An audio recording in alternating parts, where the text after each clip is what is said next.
Identify the foreground element. ഫോർഗ്രൗണ്ടും ബാക്ക്ഗ്രൗണ്ടും എല്ലാവർക്കും അറിയാമെന്ന് വിചാരിക്കണം അല്ലെ. ബാക്ക്ഗ്രൗണ്ട് എന്ന് പറയുന്നത് ഏറ്റവും ഫാർ ആയിട്ട് നമുക്ക് തോന്നുന്നത് അല്ലെ. അപ്പൊ ബ്രിഡ്ജും അതുപോലെ സ്കൈ എല്ലാം അതിലാണ് വരുന്നത്. ഏറ്റവും ഫ്രണ്ടിൽ വരുന്നതാണ് ഫോർഗ്രൗണ്ട് എന്ന് പറയുന്നത്. അപ്പൊ നമ്മൾ ഓബ്വിയസ് ആണ് അതിൽ ട്രീ ആണ് ഏറ്റവും അടുത്ത് നിൽക്കുന്നത്. പിന്നെ what is the most prominent design principle present in the image? Balance, rhythm, unity, contrast.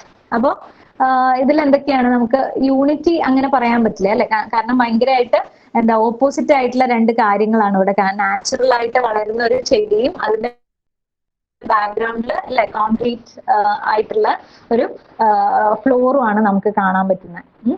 അപ്പൊ ഇവിടെ നമുക്ക് ബാലൻസ്, യൂണിറ്റി, റിതം അതിനേക്കാളൊക്കെ അധികം നമുക്ക് ആ ഒരു കോൺട്രാസ്റ്റ് ആണ് ഫീൽ ചെയ്യുക അല്ലെ. കളറിലുള്ള കോൺട്രാസ്റ്റ്, ഷേപ്പിലുള്ള കോൺട്രാസ്റ്റ്, ആ ടെക്സ്ചറിലുള്ള കോൺട്രാസ്റ്റ്, എല്ലാ ഏത് എലമെന്റ് എടുത്ത് നോക്കിയാലും അതിൽ കോൺട്രാസ്റ്റ് ആണ് ആ ഫോർഗ്രൗണ്ടും ബാക്ക്ഗ്രൗണ്ടും. അപ്പൊ അതാണ് അതിന്റെ ആൻസർ എന്ന് പറയുന്നത്. Identify the underline design principle of this interior design. Okay, ഇതിൽ ഒരു ഇന്റീരിയർ ഡിസൈൻ കാണാനുണ്ട് നമുക്ക്. അപ്പൊ എന്താണ്, കൂടുതലും ന്യൂട്രൽ കളേഴ്സ് ആണ് യൂസ് ചെയ്തിരിക്കുന്നത് അല്ലെ. ബീച്ച്, അതുപോലെ ക്രീം കളർ, ബ്രൗൺ ഒക്കെ ന്യൂട്രൽസ് ആണ്. പക്ഷെ എടുത്ത് നിൽക്കുന്ന ആ റെഡ് ആണ് നമ്മൾ അതിൽ ക്യാച്ച് ചെയ്യുന്ന ഒരു കാര്യം എന്ന് പറയുന്നത് അല്ലെ. അപ്പൊ എന്തൊക്കെയാണ് അവിടെ? കോൺട്രാസ്റ്റ് ഉണ്ടെന്ന് പറയാം, എംഫസിസ് ഉണ്ടെന്ന് പറയാം അല്ലെ.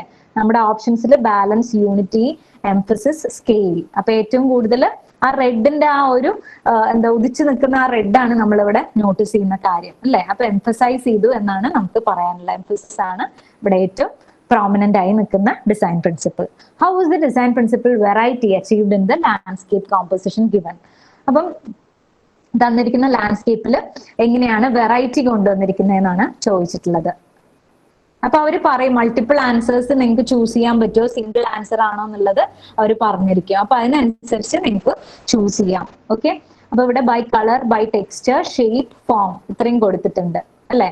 അപ്പൊ നമുക്കറിയാം കളേഴ്സിൽ അത്ര ഒരു വെറൈറ്റി നമുക്ക് പറയാനില്ല അല്ലെ. ഗ്രീൻ ആണ് കൂടുതലും, പിന്നെ എന്താണ് ഈ റോക്കിന്റെ ഒരു കളറും ഉണ്ട്. അല്ലാണ്ട് അത്ര വെറൈറ്റി ഇല്ല കളറിൽ. പക്ഷെ ടെക്സ്ചർ എടുത്തു നോക്കിയാൽ ഓരോ ലീഫിന്റെ അല്ലെങ്കിൽ ഓരോ ചെടിയുടെയും ടെക്സ്ചറും ഓരോ റോക്കിന്റെയും ടെക്സ്ചറും ഒക്കെ വേറെയാണ് അല്ലെ. ഇപ്പൊ ടെക്സ്ചർ എന്തായാലും ഉണ്ടെന്ന് നമുക്ക് പറയാം. പിന്നെ ഷേപ്പും ചേഞ്ചസ് ഉണ്ട് ഓരോന്നിനും. പിന്നെ ഷേപ്പിനെക്കാളും ഇവിടെ ഫോം എന്ന് പറയുന്നുണ്ട് അല്ലെ. അപ്പൊ ഷേപ്പ് എന്ന് പറയുമ്പോൾ നമുക്കറിയാം 2D ആണെന്ന്. ഫോം എന്ന് പറയുമ്പോൾ അത് 3 ഡയമെൻഷനിൽ ആവുകയാണ്. ഇവിടെ ചെടികൾ എന്ന് പറയുന്നത്, ലീവ്സ് എന്ന് പറയുന്നത് ഒക്കെ നമ്മൾ ഫോം ആയിട്ട് വേണം കൺസിഡർ ചെയ്യാൻ. റോക്ക് എന്നൊക്കെ പറയുന്നത് അല്ലെ ഫോം ആണ്, 3 ഡയമെൻഷനിൽ ആയിട്ടുള്ള ഒരു കാര്യമാണ്. അപ്പൊ ഷേപ്പിനെക്കാളും കൂടുതൽ അനുയോജ്യം ഫോം എന്നുള്ളതായിരിക്കും. അപ്പൊ by texture and by form ആണ് ഇതിൽ ഏറ്റവും കൂടുതൽ വെറൈറ്റി അച്ചീവ് ചെയ്തിട്ടുള്ളത്. അപ്പൊ കളർ, ടെക്സ്ചർ, ഷേപ്പ്, ഫോം എന്നൊക്കെ പറയുന്നത് എന്താണ്? ഡിഫറെന്റ് എലമെന്റ്സ് ആണ്. അപ്പൊ വെറൈറ്റി എന്ന് പറയുന്ന ആ ഒരു പ്രിൻസിപ്പിൾ കൊണ്ടുവന്നിരിക്കുന്നത് ഇത്രയും ഇതിൽ ഏതൊക്കെ എലമെന്റ്സ് എടുത്തിട്ടാണെന്നുള്ളതാണ് ക്വസ്റ്റ്യനിൽ ചോദിച്ചിട്ടുള്ളത്. അപ്പൊ ടെക്സ്ചറും ഫോമാണ് ഏറ്റവും നമുക്ക് ഇമ്പോർട്ടന്റ് ആയിട്ട് തോന്നുന്നത്. What are the design principle scene in the image എന്ന് ക്വസ്റ്റ്യനിൽ ചോദിച്ചു. അപ്പൊ ഇതില് മെയിൻ ആയിട്ട് ഇത് എടുത്തു പറയേണ്ട ക്വസ്റ്റ്യൻ ആണ്.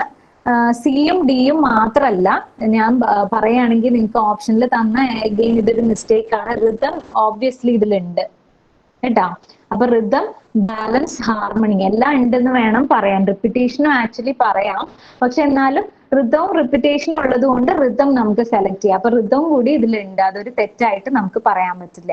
ഓക്കെ, ആ കളേഴ്സിൽ ഉള്ള റിപ്പിറ്റേഷൻ അല്ലെ, ആ ചേഞ്ചസ് വരുന്നോണ്ടുള്ള ആ റിതം. അതുപോലെ ആ ഹ്യൂമൻ ഫിഗേഴ്സ് അത് റിപ്പീറ്റ് ചെയ്യാണ്, പക്ഷെ അതിന്റെ പോസ്റ്റർ ഒക്കെ മാറുന്നുണ്ട് അല്ലെ. അങ്ങനെയാണ് ഇതിൽ റിതം ക്രിയേറ്റഡ് ആയിരിക്കുന്നത്. അപ്പൊ റിതം, ബാലൻസ്, ഹാർമണി ഇത് മൂന്നും ഇതിൽ വരുന്നുണ്ട് കേട്ടോ.